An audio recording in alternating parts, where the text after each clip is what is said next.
నీకప్పుడే 100 ఏళ్ళు నిండినవా అయ్యా? నీకప్పుడే 100 ఏళ్ళు నిండినవా దేవి? ఎక్కడి కుమారుడు మీరు ప్రాకృతిని వలె శోకాంతకారమున మునుగదా? ముందు కుమారుని దహన విధికి వలె ఉపాయం ఏదైనా ఉన్నదేమో ఆలోచించు.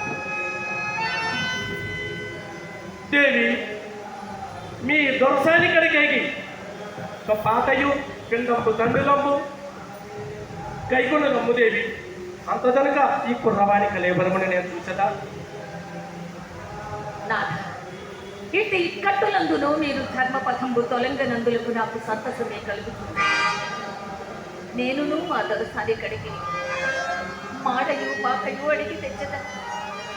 ఆవిడ కాకాసింత దయ రాకున్నతో దైవము ఎట్లు విధించనో అట్లే జరుగును. దేవి, నేను సహాయం చేయవలసినది ఏ రకముగా ఉపాయం ఉన్నది చెప్పము. నాకు రావలసిన పెండాశ్రమ తక్క వేరొకటి లేదు.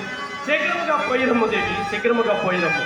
అంత కనుక ఈ కుర్రవాణి కలేబరము శీఘ్రముగా పోయినమ్ము దేవి.